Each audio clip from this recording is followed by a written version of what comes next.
Olá pessoal, bem-vindos a mais uma aula de governança corporativa. Hoje nós vamos discutir elementos constituintes de um modelo de governança corporativa, ok?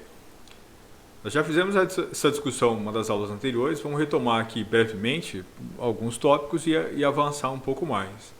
Então, antes de mais nada, deixa eu só colocar aqui para vocês esse modelo de governança da Fleury. Então, lembre-se que isso é o modelo de governança corporativa. O que significa isso? Na metade da tela para baixo, vocês veem uma estrutura gerencial, né? No meio está aí o CEO, que seria o presidente, diretor-presidente, ou seja, a figura que exerce efetivamente o comando da empresa, o comando da corporação. Abaixo dele, nós temos as diretorias, a parte toda administrativa e todos os setores que estão efetivamente submetidos a essa gestão diretorial. Ou seja, é o poder executivo, se nós fôssemos comparar com uma administração estatal, certo? Se isso fosse um governo, lembrando que governança é uma forma de governo, uma forma de gerenciar, se isso fosse uma instituição governamental, a parte de baixo seria o poder executivo. Na parte de cima, nós temos o conselho de administração e todos os elementos submetidos a ele de alguma forma. Isso, moderadamente, seria o equivalente ao poder legislativo. Portanto, o controle exercido em relação ao executivo se faz pelo legislativo, da mesma forma que se faz no governo, né, numa instância governamental. Esse conselho de administração, ele aplica a sua autoridade em relação ao executivo, tanto por um poder, por uma forma de poder que ela é impositiva, quanto ele pode fazer isso através de uma forma que é consultiva.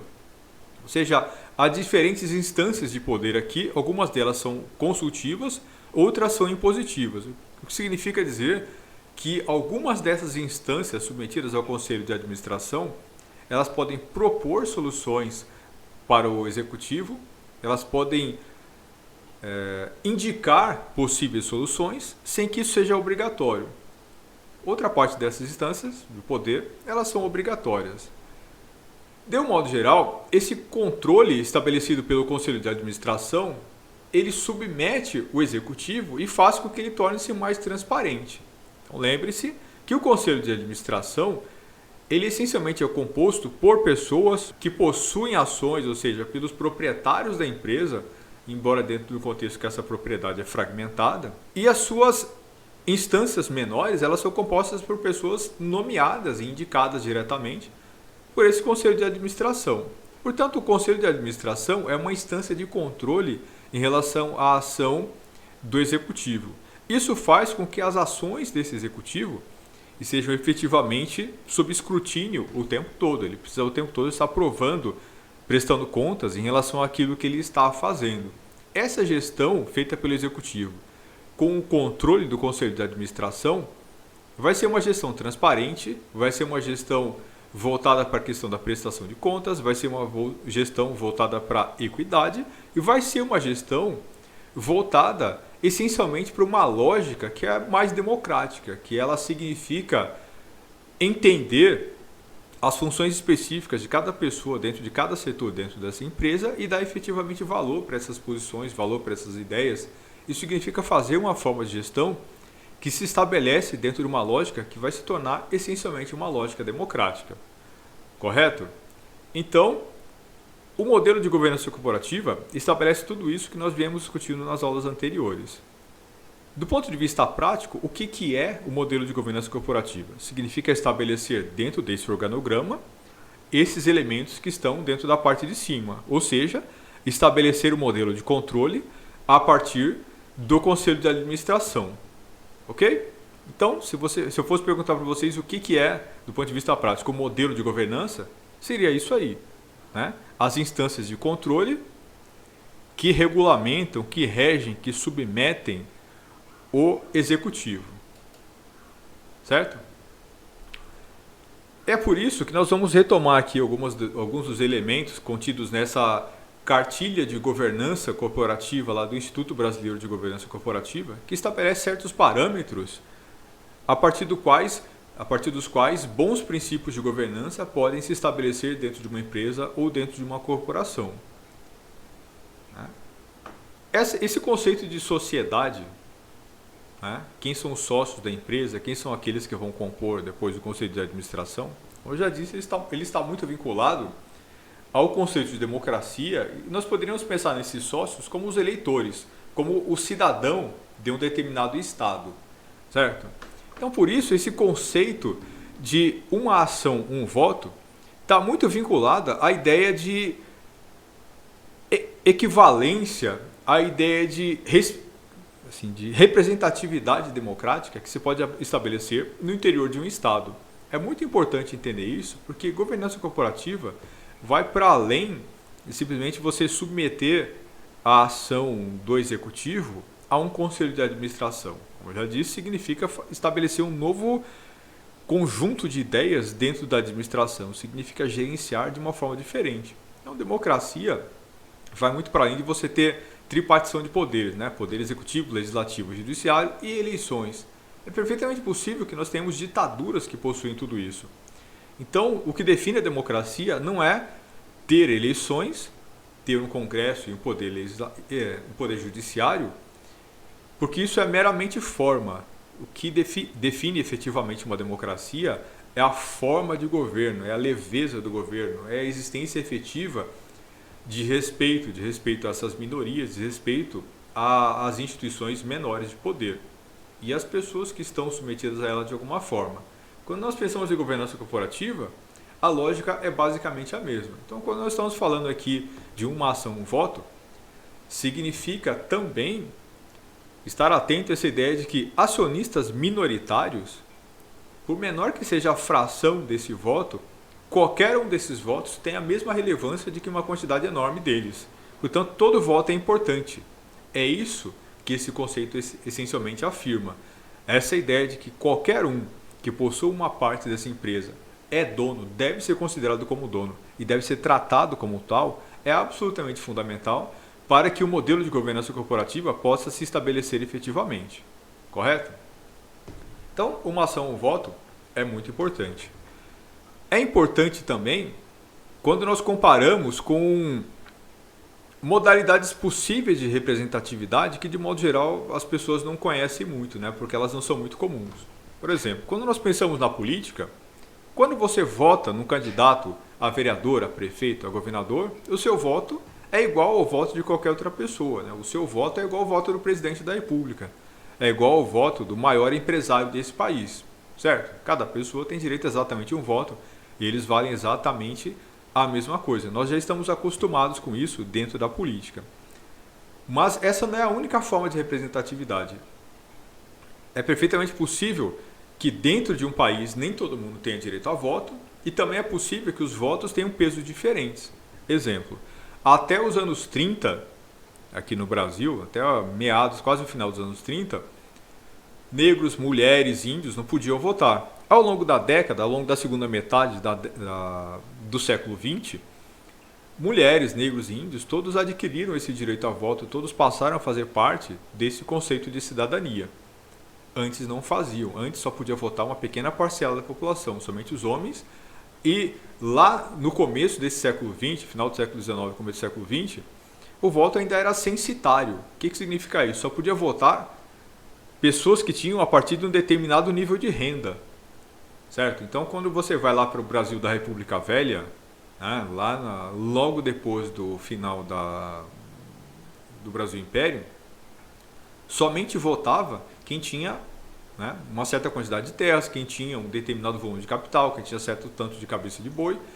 Portanto, o voto não era igual.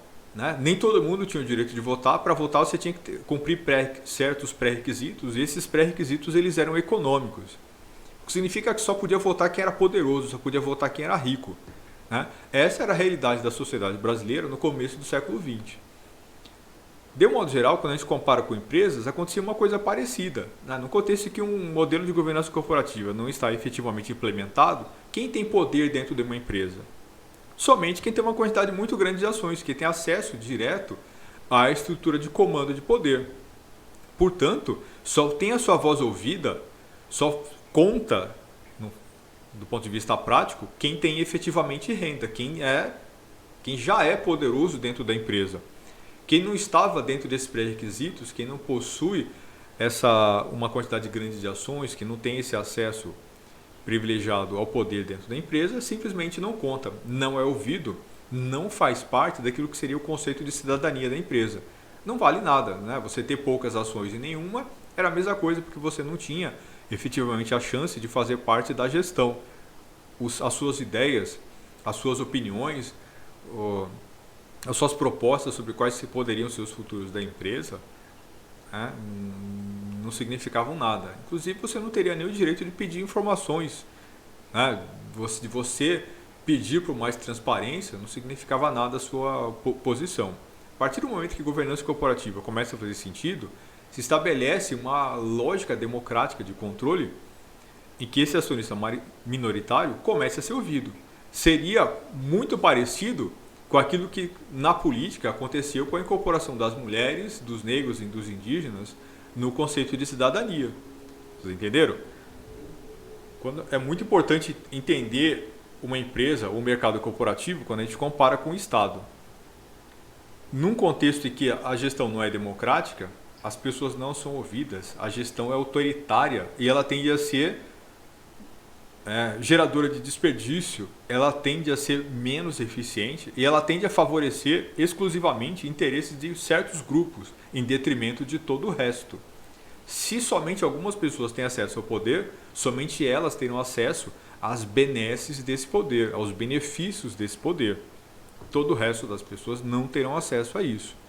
Governança corporativa significa incluir todas essas outras pessoas que estavam fora da gestão dentro do contexto de controle e dentro de um contexto de poder dentro da empresa, e a partir daí a gestão torna-se diferente, a partir daí a gestão torna-se cidadã, né? Ela torna-se transparente, ela torna-se democrática, equitativa e tudo mais que nós vimos nas aulas anteriores. Portanto, esse conceito de uma ação, um voto, ela é importante muito mais do que por uma questão gerencial. Ela estabelece uma nova lógica de funcionamento da empresa. Uma coisa que eu esqueci de comentar antes, né? Cada ação ou cota aqui deve dar direito a um voto, vocês podem ver aqui nesse tópico A.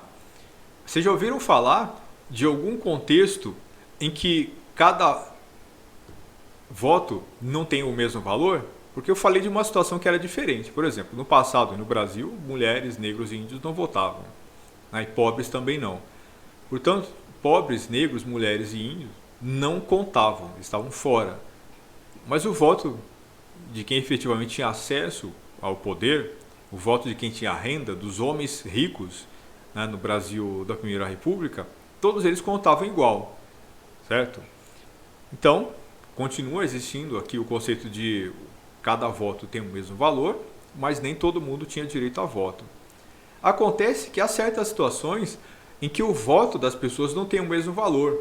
É possível que o voto tenha características de escalonamento. O que seria isso?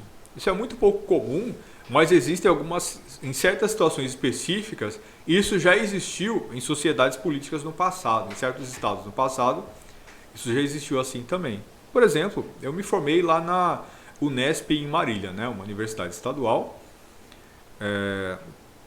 que tinha, né, justamente por ser uma universidade pública, uma característica muito grande de transparência na sua gestão, né, de inclusão, de democracia. Então, por exemplo, o Conselho Máximo de Gestão da faculdade era o CO, né, o Conselho Universitário, que juntava alunos, professores, juntava funcionários da instituição e todos eles eram eleitos pelos seus próprios públicos. Então, o diretor era eleito, né, os representantes para esse conselho eram eleitos. E uma coisa que é interessante é que, por exemplo, o voto para a diretoria e o voto para a reitoria, eles não seguiam esse princípio de um voto ter sempre o mesmo valor. Eles tinham valores diferentes. Por exemplo, professores, alunos e funcionários eram 3 públicos diferentes. Professores e funcionários, ao votar, eles tinham metade do peso e os alunos o resto do peso. Portanto, 50% dos votos ou 50% do peso dos votos era atribuído aos alunos. Os outros 50% a professores e funcionários da universidade. Acontece que, numa universidade, você vai ter 10, 12 mil alunos. Lá, por exemplo, na Unesp devia ter, 1.200 alunos. Mas professores devia ter uns 100 e funcionários mais ou menos outro tanto, talvez mais, né, uns 150, não sei. Então, esses 100 professores mais 150 funcionários valiam 50% do peso dos votos. Os 1.200 alunos valiam os outros 50%. Portanto, o voto de um aluno valia muito menos do que o voto de um professor ou um voto de um funcionário. Todo mundo votava, mas o peso do voto, o valor desse voto na hora da contagem, não era o mesmo. Esse seria um contexto em que os votos têm pesos diferentes. Não existe isso na democracia moderna. Mas seria perfeitamente possível, né, que no mercado corporativo isso pudesse estar estabelecido.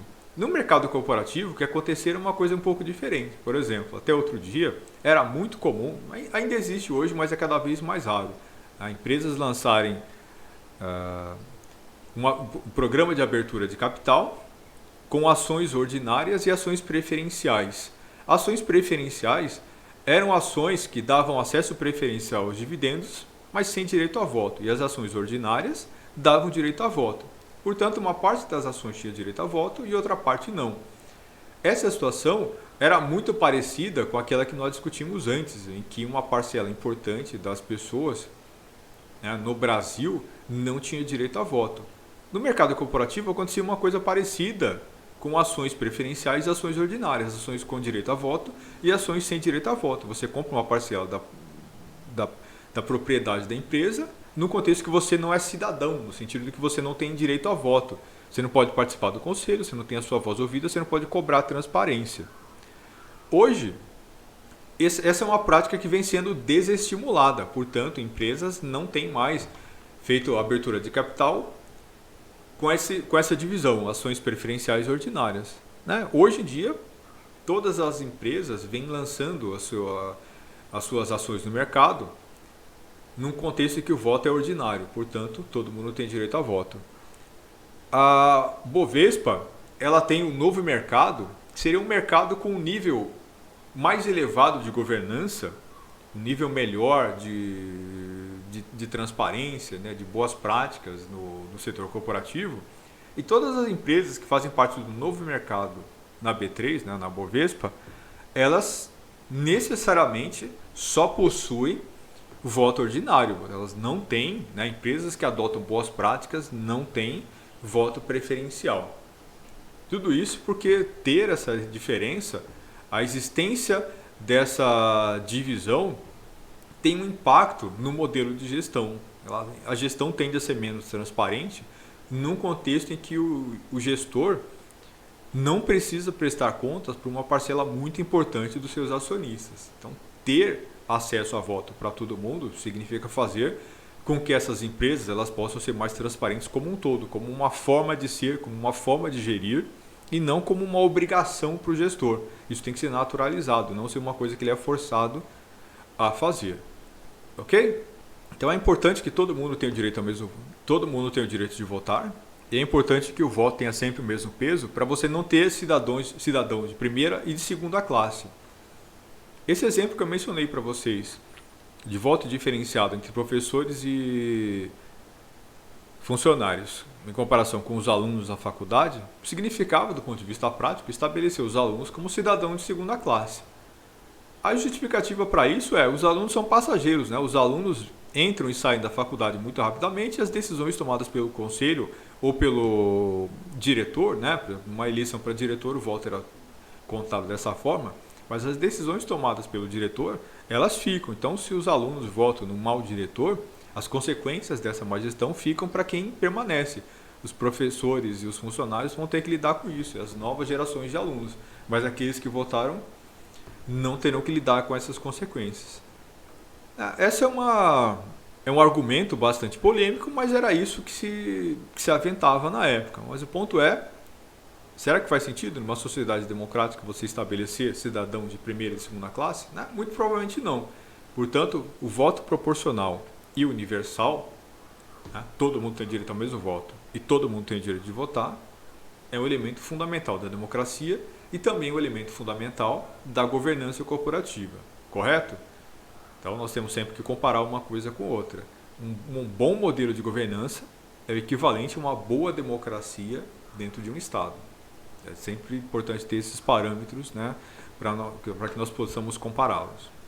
Eu estou pulando aqui, eu estou só pincelando alguns elementos, né, que são especialmente importantes para nós, para nossa discussão aqui em relação à governança corporativa. Bom, esse mecanismo de proteção contra a tomada de controle, né, que o autor chama aqui de poison pills, que seria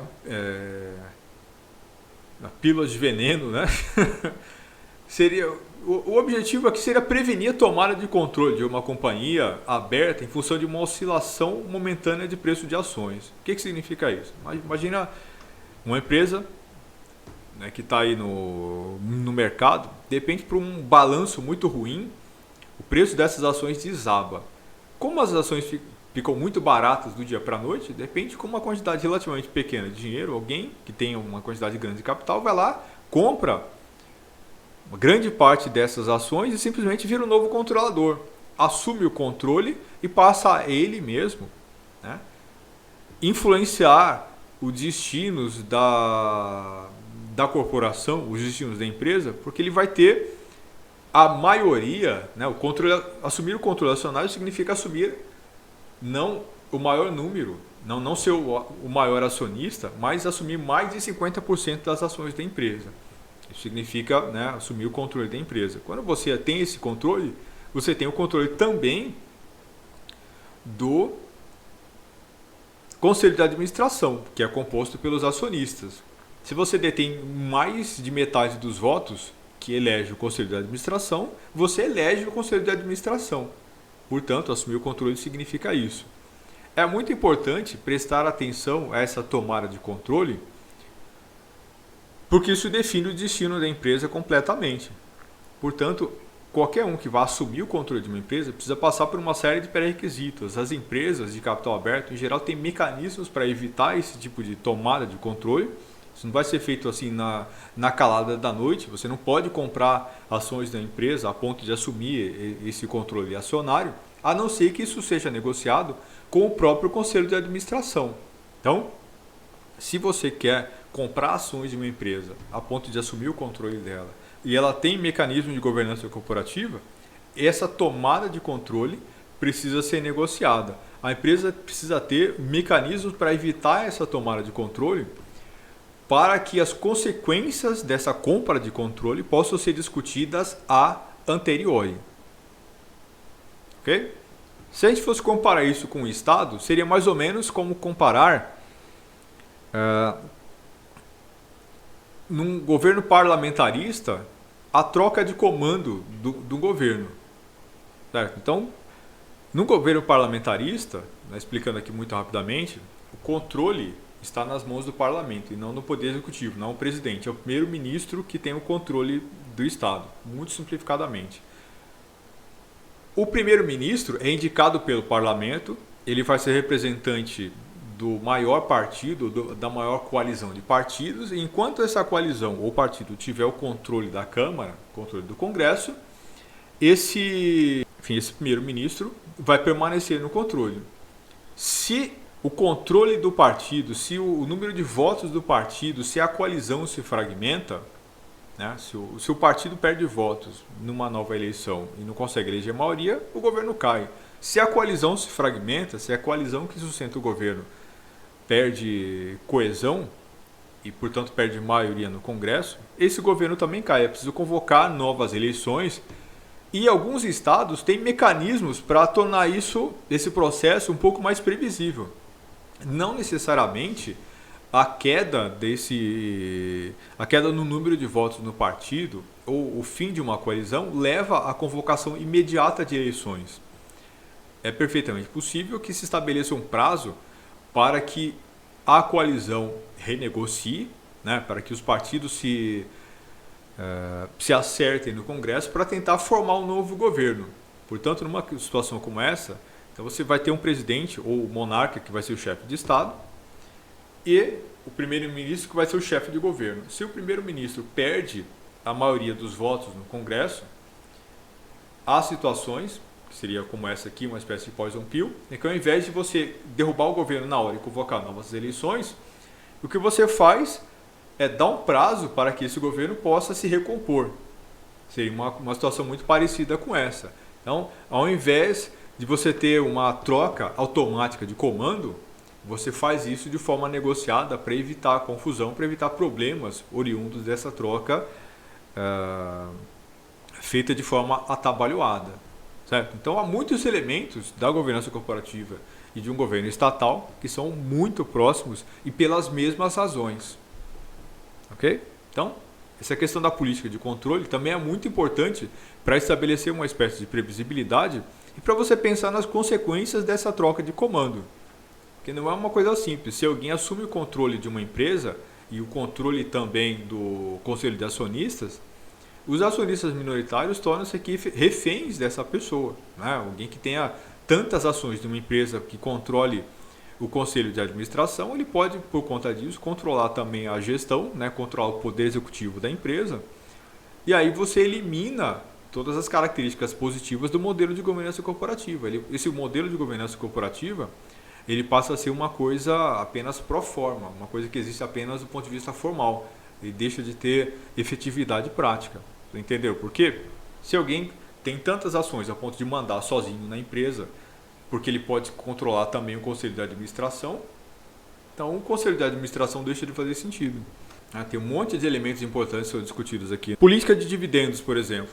O que é uma política de dividendos? De modo geral, as empresas são obrigadas por lei, empresas de capital aberto, que estão lançadas na bolsa, elas têm a obrigação de, havendo lucros, né, de auferindo lucros, dividir esses lucros na forma de dividendos, pelo menos uma parcela deles. Mas ela pode definir qual será essa parcela, como ela vai dividir esses lucros com os seus acionistas, ou como ela vai distribuir, na verdade, esses lucros para os seus acionistas, e estabelecer o controle sobre isso, estabelecer uma política de distribuição de dividendos, é uma coisa muito importante para transparência, mas também para você ter, né, uma política de rentabilidade para esses acionistas.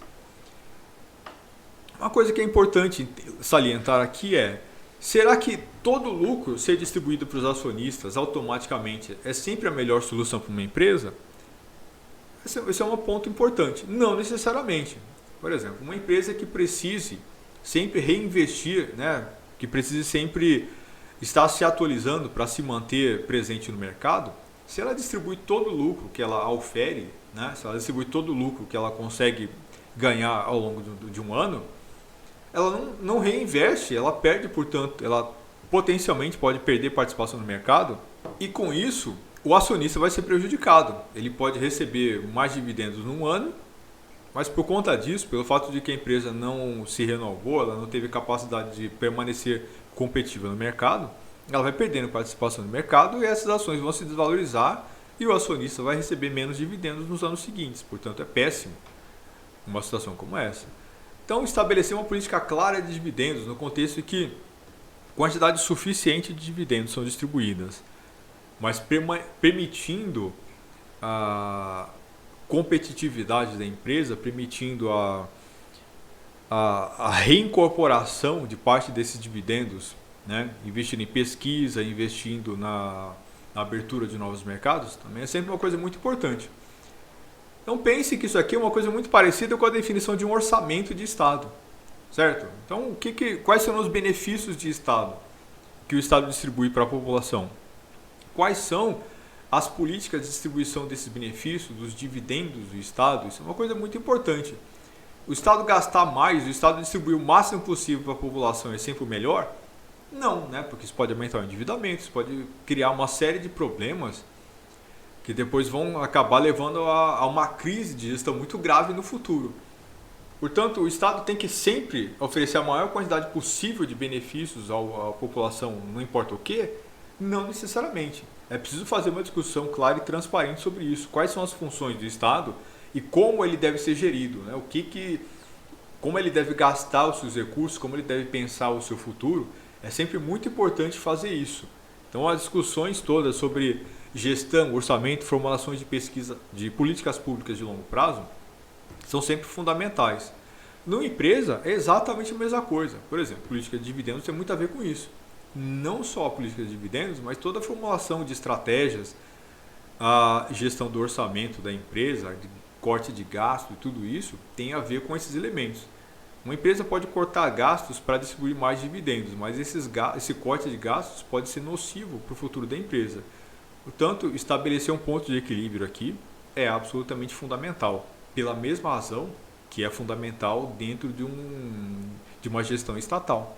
As atribuições do Conselho de Administração, elas seguem uma lógica muito próxima dos regimentos do Congresso Nacional, seguem uma lógica muito próxima daquilo que a Constituição Federal estabelece. Portanto, essas atribuições, a regra do jogo, estabelecer quem tem quais atributos, né, quais funções específicas, como o equilíbrio de poder deve se estabelecer aqui entre gestão e conselho de administração. Isso é uma coisa muito importante para evitar problemas, para evitar conflitos e para evitar crises de gerenciamento. Até porque o objetivo do modelo de governança corporativa é evitar essas crises, né? Manejar uma gestão de tal forma que ela seja a mais tranquila possível, a mais clara, a mais transparente e mais sem percalços ao longo desse caminho. Portanto, ter clareza em relação a essas atribuições é uma coisa absolutamente fundamental. Não pense que no Estado, né, num governo qualquer, isso tem a mesma função e serve aos mesmos propósitos. Então, vejam, por exemplo, né, hoje, que nós estamos nessa aula em 2021, vivendo aqui uma crise institucional. Né? Presidente falando em golpe, o STF agindo aí para tentar evitar isso, o Congresso em polvorosa, pessoas indo para as ruas protestar contra e a favor, né, por uma razões mais loucas do mundo, gente pedindo um golpe, gente se posicionando contra golpe.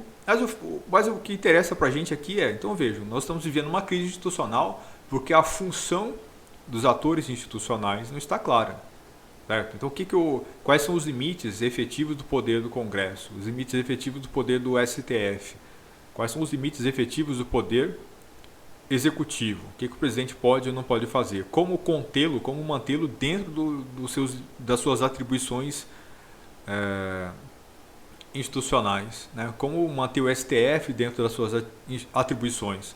Como manter o Congresso dentro das suas atribuições? Quando nós não conseguimos ter uma resposta clara para isso, quando o limite desse poder vem sendo testado pelas instituições ou pelas pessoas que compõem essas instituições, nós vemos essa crise que está acontecendo aí. Numa empresa acontece a mesma coisa. Imagine um presidente de uma empresa que não consegue permanecer dentro dos seus limites e tenta forçar esses limites. Ou o contrário, né? Ele tenta fazer alguma coisa e ele não consegue porque o poder dele tá sendo limitado de forma arbitrária por fora. Então, nós temos uma infinidade de questões aqui que podem levar a crises graves de gestão, tanto dentro do Estado quanto dentro de uma empresa ou de uma corporação. Estabelecer claramente esses limites é absolutamente fundamental. Logo na sequência, nós vamos ter aqui os prazos de mandato, que são muito centrais para a gente. Um dos elementos mais importantes da democracia é justamente a transitoriedade do exercício do poder. Né? Você assumir o poder, ter um período determinado e depois haver a alternância. A alternância é possibilitada pelo prazo limitado do mandato.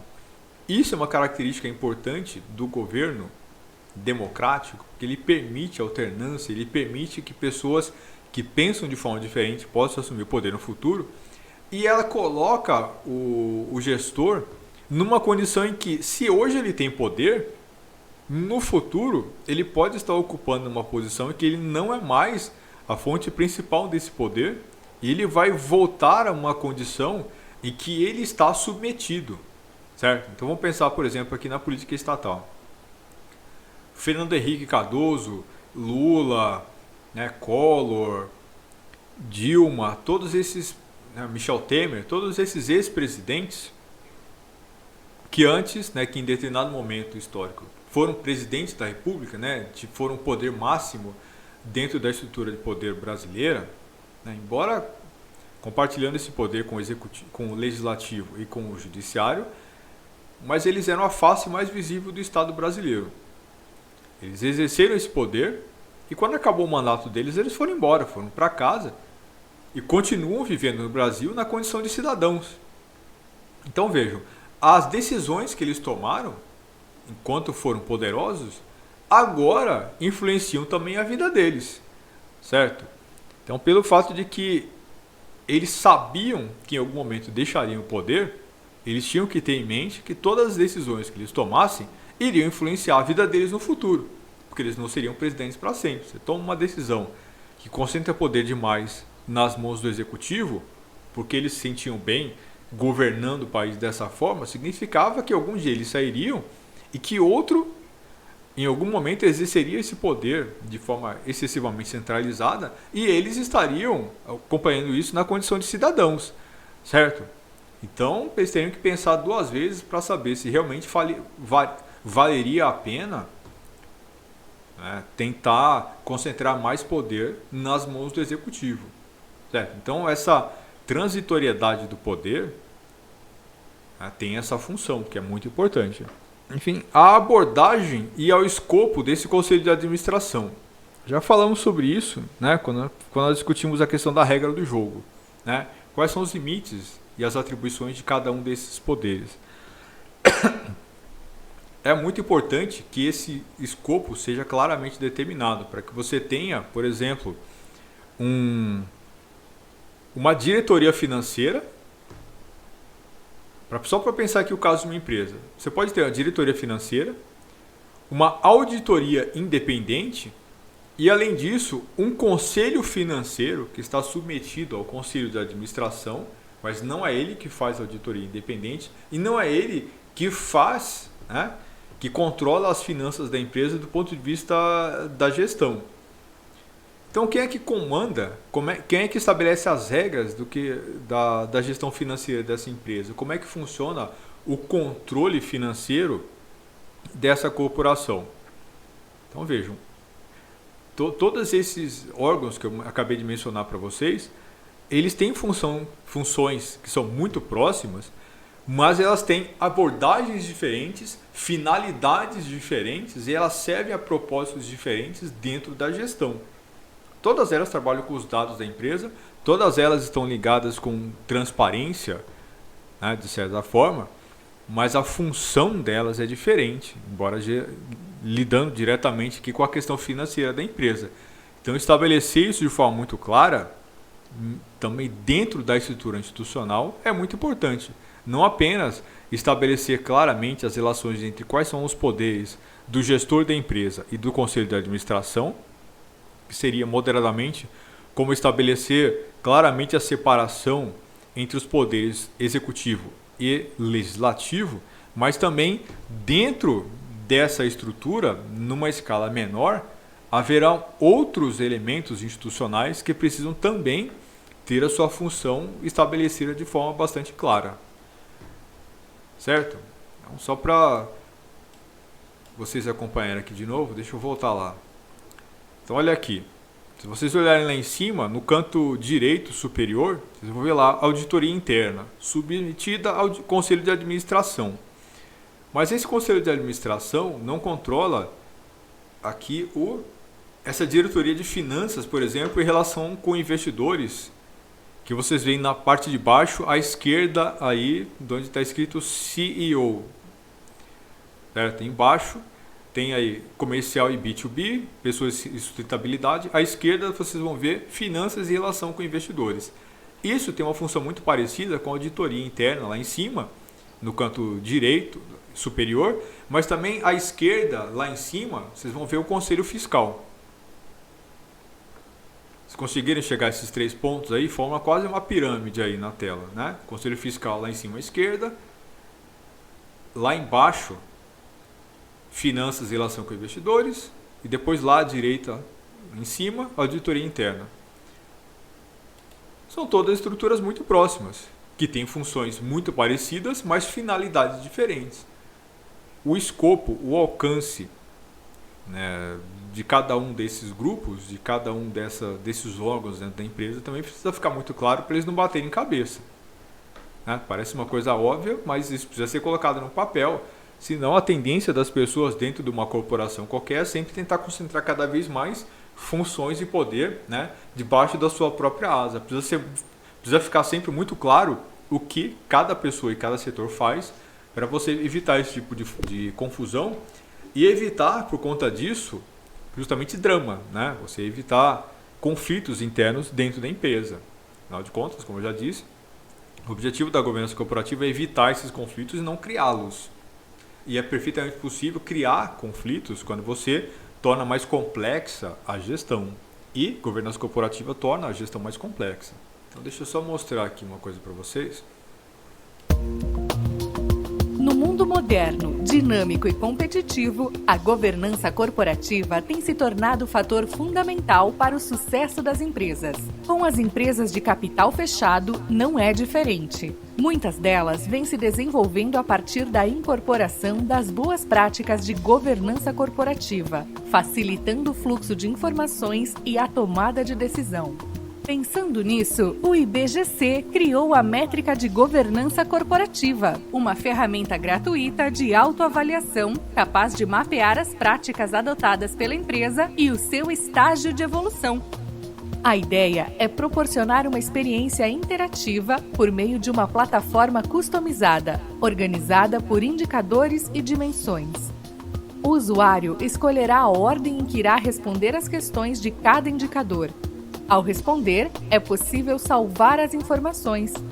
Após concluir o questionário, o sistema gerará automaticamente um relatório de autoavaliação da empresa. Por meio dele, é possível visualizar a pontuação alcançada pela empresa, compará-la com as demais empresas participantes da métrica e identificar o estágio de evolução em que a empresa se encontra. Além disso, a plataforma também indicará, por meio do mapa de pontuação, divergências entre as práticas da empresa e as recomendações de boas práticas.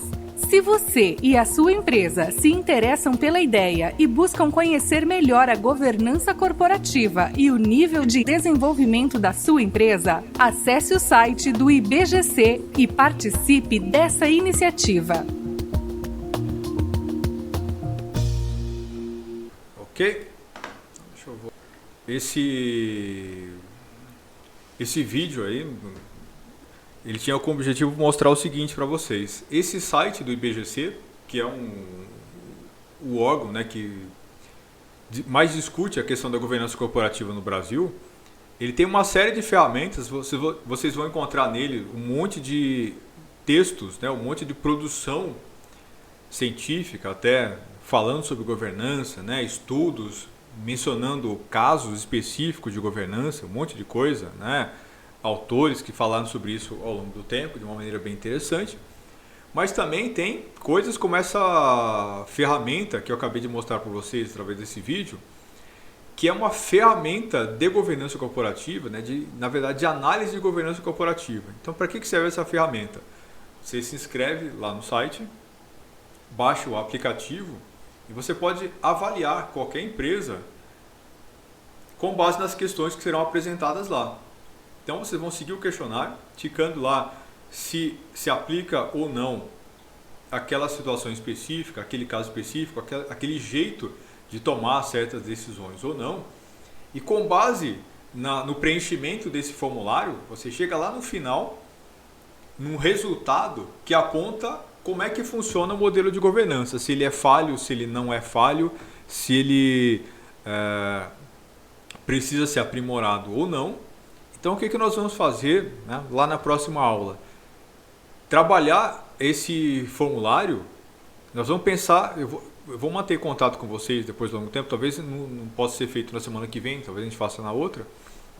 Mas a ideia é a gente pensar numa empresa que nós conhecemos aqui, ou nós pegamos uma empresa real, ou pensamos aqui numa fictícia, estabelecemos parâmetros e depois a gente vai lá e preenche os dados para descobrir se essa empresa tem boa governança ou não e o que o IBGC, ou seja, o que as boas práticas de governança corporativa sugerem que a gente faça para mudar isso e melhorar a governança. Ok? Legal. Bacana. Então vocês viram aí o endereço do site? Eu vou colocar lá na plataforma agora. Eu vou deixar lá o endereço do site. Vou colocar no grupo depois, talvez. E aí vocês podem acessar aí esse site para verificar lá, tem um monte de material, coisa muito interessante, e vocês já vão se familiarizando com isso, beleza? Precisa de muitos dados da empresa para a gente poder saber, tipo, a gente consegue mesmo responder essas perguntas? Sim, né? Porque não é uma questão de, por exemplo, qual que é o CNPJ, esse tipo de coisa. Não são esse tipo de informação. As informações Ah, que você precisa é como a gestão é feita. sim. Se eu Entendeu? Por quiser exemplo, usar o local onde eu trabalho, pode? sim. Combinado. Então é isso, pessoal. Abração e semana que vem a gente se vê. Ok? Fechou. Se cuidem. O Coronga tá aí. Verdade. Boa noite, Gente, professor. Bom boa noite. feriado. Boa Boa noite. noite, Boa noite, professor. professor. Tchau, tchau.